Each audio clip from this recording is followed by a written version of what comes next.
আসসালামু আলাইকুম রহমতুল্লাহ। সুপ্রিয় শিক্ষার্থীবৃন্দ, আশা করি তোমরা সবাই ভালো আছো। এই ভিডিওটা তৈরি করছি সপ্তম শ্রেণীর শিক্ষার্থীদের জন্য।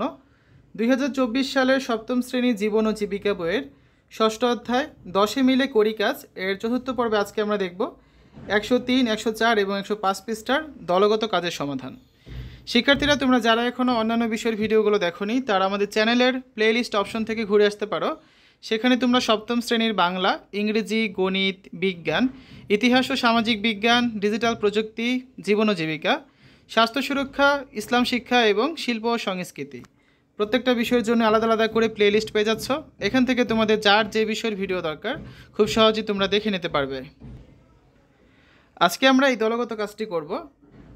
সমস্যা 1 ও সমস্যা 2 এর জন্য নেওয়া পদক্ষেপগুলো বাস্তবায়নের অনুশীলন রিহার্সাল হিসাবে কয়েকটি কথোপকথনের দৃশ্য সাজাও। দলে ভাগ হয়ে শিপ্রা ও সজীবের সঙ্গে কথোপকথনে কয়েকটি স্ক্রিপ্ট বানাও এবং তা ভূমিকাভিনয় করে দেখাও। ঠিক আছে। ক নম্বরে আছে কি, শিপ্রা ও তার মায়ের সঙ্গে কথোপকথন, আগ্রহ নিয়ে উভয়ের কথা শোনা, পড়াশোনা বন্ধ করে দিলে তার প্রভাব কী হতে পারে তা নিয়ে আলোচনা করা, শিপ্রার আচরণ কীভাবে পরিবর্তন করা যায়, মা কীভাবে শিপ্রাকে সহযোগিতা করতে পারেন ইত্যাদি বিষয়ে ভূমিকাভিনয় করতে হবে। তো প্রথমে আছে কি মায়ের সাথে আলোচনা, 103 পৃষ্ঠা এটা রয়েছে। 104 পৃষ্ঠায় আছে কি শিপ্রার সাথে আলোচনা, তারপর আছে কি একসঙ্গে উভয়ের সাথে কথোপকথন। তো চলো শিক্ষার্থীরা, প্রথমে আমরা এই ক নম্বরে যে কাজটা আছে এটা একটা ভূমিকাভিনয়ের মাধ্যমে তুলে ধরছি। ঠিক আছে। ক নম্বরে ছিল শিপ্রা ও তার মায়ের সঙ্গে কথোপকথন। তো প্রথমে আমরা করব মায়ের সাথে আলোচনা। দেখো নিজ, শিপ্রার সাথে আপনার কথা কাটাকাটির কারণ কি? তো শিপ্রার মা বলছে যে আজ সে আমাকে কিছু না বলেই রাত 9টা পর্যন্ত বান্ধবীর জন্মদিনের অনুষ্ঠানে ছিল, কিন্তু আমি তো ভীষণ দুশ্চিন্তায় ছিলাম। আমি তো মনে করেছিলাম কি না কি হয়েছে, তাই বাড়িতে আসলে তার সাথে আমার অনেক কথা কাটাকাটি হয়েছে। আর রাগে এক পর্যায়ে আমি বলেছি তোমাকে আমি আর স্কুলে যেতে দেব না, বা তোমাকে আর স্কুলে যেতে হবে না। তো আমি তখন জিজ্ঞাসা করলাম যে শিপ্রা কি বলে সেটা আগে আপনাকে মনোযোগ দিয়ে শোনা উচিত ছিল। তখন শিপ্রার মা বলছে হ্যাঁ উচিত ছিল, কিন্তু রাগের মাথায় তার কথায় গুরুত্ব না দিয়ে আমি উল্টাপাল্টা বলে ফেলেছি। তখন আমি বলছি এবার যে শিপ্রা ছোটো মানুষ হলেও ওর কথাগুলো মনোযোগ দিয়ে শোনা উচিত, কারণ তারও তো ব্যক্তিগত অনেক সমস্যা থাকতে পারে, সে কারণে হয়তো আপনাকে বলার মতো কোনো সুযোগই সে পায়নি। তখন শিপ্রার মা বলছে হ্যাঁ ঠিকই বলেছ, এবার থেকে তাকে ভালো করে বুঝিয়ে বলবো সেজন্য আমাকে না বলে আর কোথাও না যায়।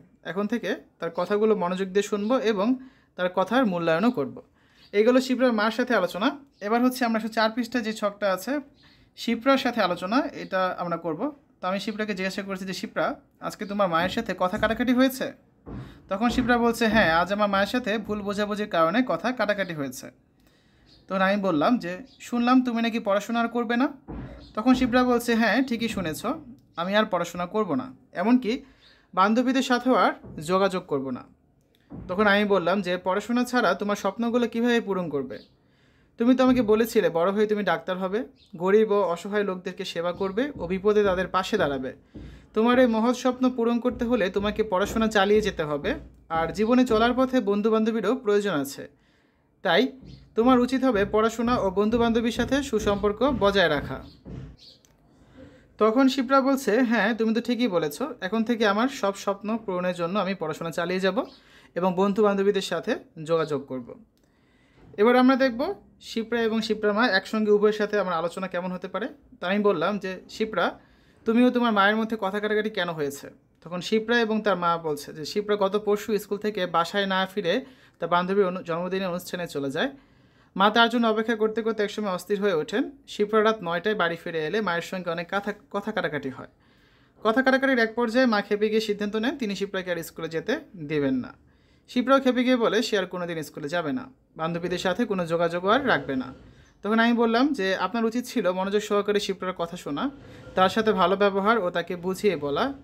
শিপ্রা ছোট হলেও ওর মতামতের গুরুত্ব দিতে হবে, তার মতামতগুলো শুনে তারপর সিদ্ধান্ত নেওয়া উচিত ছিল। আর শিপ্রার উচিত ছিল তার মাকে বলে যাওয়া। তো শিপ্রা ও মা তাদের জন্য মতামত, তারা উভয়ই তাদের ভুল বুঝতে পারে এবং শিপ্রা বলে যে আমি এখন থেকে মায়ের অনুমতি নিয়ে বেড়াতে যাব। শিপ্রার মাও বলে যে আমি এখন থেকে মেয়ের কথা মনোযোগ দিয়ে শুনবো ও তার কথা গুরুত্ব দেব। ঠিক আছে। তো আমরা কিন্তু ক নাম্বার কাজটা করলাম। খ নাম্বারে কী ছিল? সজীব ও তার মায়ের সঙ্গে কথোপকথন। প্রথমে হচ্ছে তার মায়ের সাথে আলোচনা, এটা করবো আমরা, তারপর বাবার সাথে আলোচনা এবং তারপর হচ্ছে সজীবের সঙ্গে আলোচনা। ঠিক আছে, এই 3টা ছক আমরা এখন পূরণ করব। তো শিক্ষার্থীরা প্রথমে আমরা দেখব হচ্ছে সজীবের মায়ের সাথে আলোচনা। আপনাকে খুব দুঃখিত ও চিন্তিত দেখাচ্ছে কেন? তো তার মা বলছে যে আজকাল সে লেখাপড়ায় ভীষণ অমনোযোগী হয়ে উঠেছে। যতক্ষণ বাসায় থাকে শুধু টিভি দেখে, মোবাইল ফোন, টিভি অথবা কম্পিউটারে গেম খেলে। বাবা মায়ের সাথে একেবারেই কথা বলে না। বাসায় মেহমান আসলেও কথা বলে না। সে খাবার খেয়েছে কিনা জিজ্ঞাসা করলেও প্রচণ্ড রেগে যায়। বাড়িতে ছোট বোনের সাথেও অকারণে দুর্ব্যবহার করে। গোসল ও খাওয়ারও কোনো নিয়ম মানছে না। ওর জন্য আমি আজকাল খুবই চিন্তিত ও দুঃখিত। তখন আমি বললাম যে সজীবকে এখন অনেক সময় দিতে হবে, বিভিন্ন বিনোদন কেন্দ্রে ঘুরতে নিতে হবে, বন্ধুদের সাথে খেলাধুলাতে যেতে উৎসাহিত করতে হবে, পড়াশোনা করার গুরুত্ব সম্পর্কে ধারণা দিতে হবে, তার প্রতিটি কথা গুরুত্ব সহকারে শুনতে হবে এবং সেসব কথার মূল্যায়ন করতে হবে। তবেই সে ধীরে ধীরে পড়াশোনায় মনোযোগী হয়ে উঠবে। তখন তার মা বলছে, তুমি তো ঠিকই কথাই বলেছ। এখন থেকে আমি তোমার কথাগুলো মেনে চলার চেষ্টা করব। এবার সজীবের বাবার সাথে আলোচনা। আপনার ছেলে সজীবের কী অবস্থা? তার বাবা বলছে যে আজকাল সে পড়াশোনায় ভীষণ অমনোযোগী হয়ে উঠেছে। যতক্ষণ বাসায় থাকে শুধু টিভি দেখে, মোবাইল ফোন, টিভি অথবা কম্পিউটারে গেম খেলে। আমার সাথে খুব কম কথাই বলে। সে আমার কথাও ঠিকমতো শোনে না। আমি আমার ছেলেকে নিয়ে খুবই চিন্তিত। তখন আমি বললাম যে প্রযুক্তির মাত্রাতিরিক্ত ব্যবহারের ফলে সজীব লেখাপড়ায় অমনোযোগী হয়ে উঠেছে। তাই এখন থেকে প্রযুক্তির ব্যবহার কমানোর জন্য তাকে আপনাদের পর্যাপ্ত সময় দিতে হবে। এছাড়া বিভিন্ন সুস্থ বিনোদনমূলক কাজে উৎসাহিত করতে হবে। তখন তার বাবা বলল যে হ্যাঁ, তোমার কথায় যুক্তি আছে। আমি সজীবকে সময় দিতে পারিনি। এছাড়া বিভিন্ন বিনোদনও নিতে পারিনি। এখন থেকে তাকে সময় দিব এবং বিভিন্ন সুস্থ বিনোদনমূলক অনুষ্ঠানে তাকে আমি নিয়ে যাব। এরপর এখন আমি সজীবের সাথে আলোচনা করব। তো আমি বলছি যে কেমন আছো তুমি? সজীব বলছে ভালো। আপনি কেমন আছেন? হ্যাঁ, আমিও ভালো আছি। তুমি নাকি আজকাল লেখাপড়ায় অমনোযোগী হয়ে গেছো? অধিকাংশ সময় টিভি দেখে, মোবাইল ফোন, টিভি অথবা কম্পিউটারে গেম খেলো। মা বাবার সাথে একেবারেই কথা বলো না। ছোট বোনের সাথে অকারণে দুর্ব্যবহার করো। গোসলও খাওয়ার কোনো নিয়ম মানছো না। তুমি তো জানো লেখাপড়া ছাড়া জীবনে বড় হওয়া যায় না। জীবনে বড় হওয়ার প্রথম ধাপই হচ্ছে লেখাপড়া করা। এছাড়া তুমি বাসার বাইরে খেলতে বা বিনোদনে অংশগ্রহণ না করলে তোমার শরীরের ফিটনেস কিন্তু নষ্ট হয়ে যাবে। এজন্য বাসার মধ্যে প্রযুক্তিতে সময় না দিয়ে বন্ধুদের সাথে খেলাধুলা করো এবং শারীরিক ব্যায়াম করো।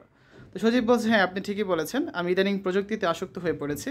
তবে এখন থেকে প্রযুক্তি ব্যবহার কমিয়ে দিয়ে বন্ধুদের সাথে বিনোদনে অংশগ্রহণ করব এবং পড়াশোনায় মনোযোগী হব। ঠিক আছে? তো এখানে আপনি করে বলা হয়েছে যদি তুমি সম্বোধন করতে চাও সেটাও করতে পারো। ঠিক আছে? এভাবে করে হচ্ছে আমরা এই ভূমিকা ভিডিওটা করলাম। পরবর্তী ক্লাসে 108 পৃষ্ঠা একটা প্রজেক্ট ওয়ার্ক আছে। এখানে হচ্ছে আমরা আমাদের বিদ্যালয় বা পরিবার বা নিজেদের বিল্ডিং বা পাড়ায় বা এলাকার কোনো একটা সমস্যা খুঁজে বের করব আর সমস্যাটি সমাধানের জন্য একটি পরিকল্পনা প্রণয়ন করব আর সমস্যা সমাধানের পরিকল্পনা অনুযায়ী বাস্তবায়নে পদক্ষেপ বা উদ্যোগ গ্রহণ করব। ঠিক আছে? আর এই সম্পর্কিত একটা প্রতিবেদন লিখে নিয়ে আসবো। তো শিক্ষার্থীরা আগামী ক্লাসে আমরা 108 পৃষ্ঠার এই কাজটি করব। এতক্ষণ তোমরা দেখলে সপ্তম শ্রেণী জীবন ও জীবিকা 6ষ্ঠ অধ্যায় 103, 104 এবং 105 পৃষ্ঠার সমাধান। আশা করি তোমাদের কাছে ভিডিওটা ভালো লেগেছে। পরবর্তী পর্বগুলো দেখার আমন্ত্রণ জানিয়ে আজ বিদায় নিচ্ছি। আল্লাহ হাফেজ।